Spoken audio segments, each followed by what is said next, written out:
Hey everyone, Eggman here with another video. I've got another deck from my Memorial Day stream with the Ultra Instinct Oob. A really cool deck that I'm not going to say like it's an original idea. I don't know. I saw this dude here, the Son Goku Path to Infinite. If your leader card is blue and you have, if you choose one of your, for one blue energy, if your leader card is blue, you can choose one of your blue energy or battle cards with energy cost of 4, return it to their owner's hand, and play this card from your hand. So that's really good in a couple of sense. Being able to play this for one energy for just returning a 4-drop is good. And then also this can evolve into Ultra Instinct, which is the idea for this card, right? And so when looking at cards and like blue cards that you can 4-drop blue cards you can cheat out for free, I realized that it was Pan and this Pan and this Awkward Situation of Totsuki. Both these are good for cheating out. I don't think I'm the only one to recognize this, but here's my build of it, and it's mine now. Egman stamp, boom, bam, my deck. So let's talk about this deck. So Oob, when this attacks a leader card, draw one card. It's a world tournament leader. When your life is at 4 or less, you may choose 2 cards, 2 of your energy. Switch to the active mode and flip this card over. And then on the awakened side, when this card attacks, draw 1. And then also active main, choose 1 card from your life, add to your hand. Choose up to one of your opponent's battle cards, place it, return it to their owner's hand. This card gets plus 5k power for duration of the turn. So, really good spot removal, actually. Like, it's really cool that he has this spot removal, but it's kind of worthless in the sense of that Son Goku kind of does it already, but being able to dig 1 card deeper, I guess, is good. We're not really ever so let's talk about the game plan. So turn 1, you almost always want to be able to have let me back up, I guess, or move forward. Turn 2, you want to have Videl and Hercule in your hand. That's a fact. So to do that, with some help, you get this Dende Astute Savior. Just get whatever card you don't need.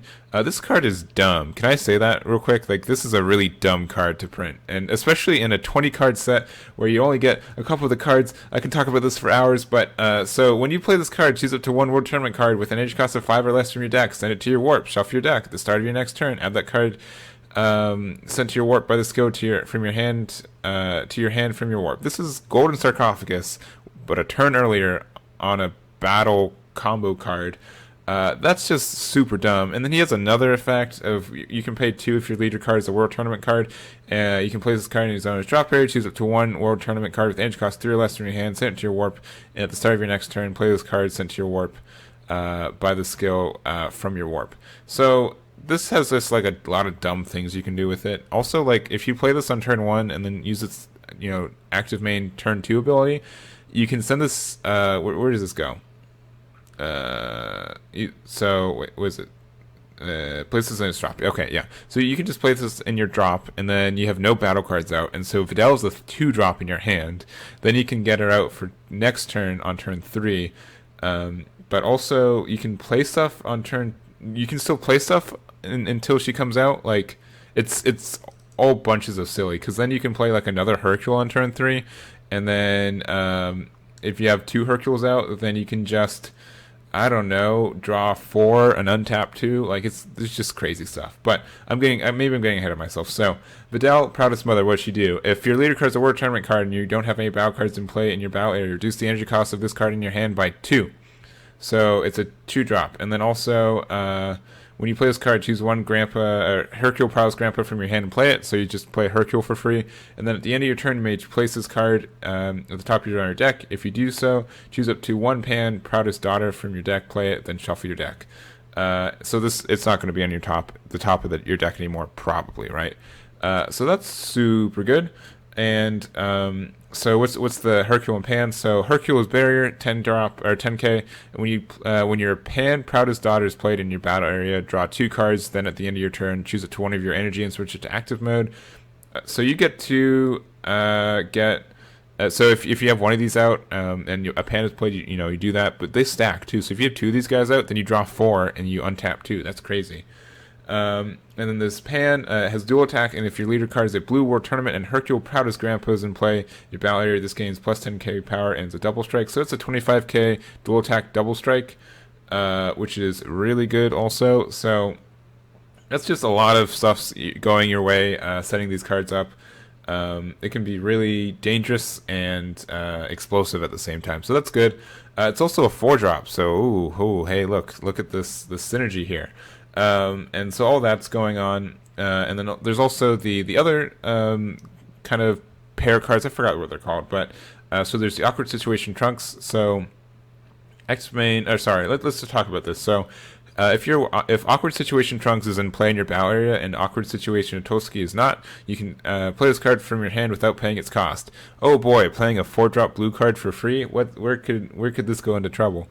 And then we've got Awkward Situation Trunks. So active main once per turn, choose one Awkward Situation Toski in your battle area and place it at the bottom of its owner's deck. If your leader card's a World Tournament, choose up to one of your opponent's battle cards and KO it. That's good. And being able to, so here's where all the loopy stuff happens.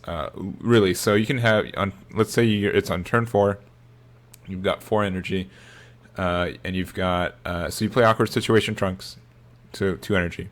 Then you can play Awkward Situation Toadski for free. Use it, swing into something, whatever. 15. It's just a 15k body you got for free, right? Done. Use your Son Goku Path to Infinite for 1 energy to go back into to put a Totsuki back into your hand. So now you got this big old 20k. Then you can play a Totsuki for free again because it's in your hand and nothing's changed. So you can just play it again. So you just untap this and played this for 1 energy. So that's dumb.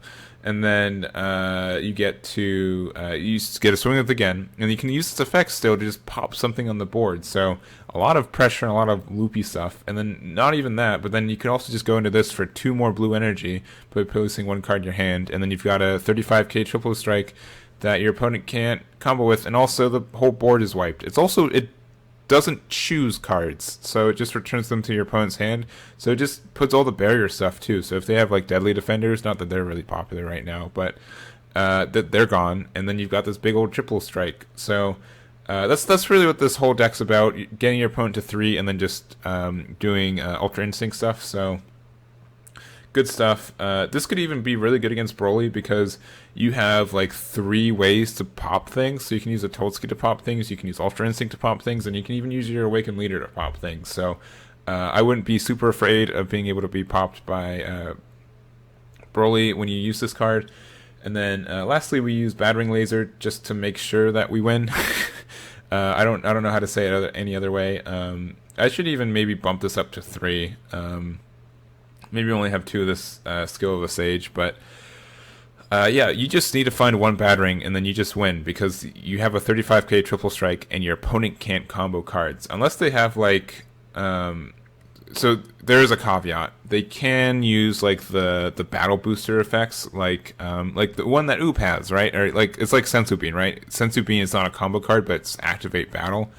So there are cards like that can be played to get rid of or to out combo this Ultra Instinct, but you'll still have so much stuff on board to combo with that I can't even fathom to see this getting beat. Especially like you can't even get Beerus because it's not like that. So good card. The only thing I could see that this could get hit by is like Skill of a Sage, but I think it's good, and yeah, it's great. And I even have times where it's hard to get to 4 energy, 4 life to awaken with this guy, just because it's so explosive. It's so fast to get your opponent down and to get through it. So I think that's every card in here. So I'm running this because this can be a combo card for any World Tournament. So I'm using the yellow one just because we need, if in a pinch, we need some yellow energy for Battering Laser and some other stuff.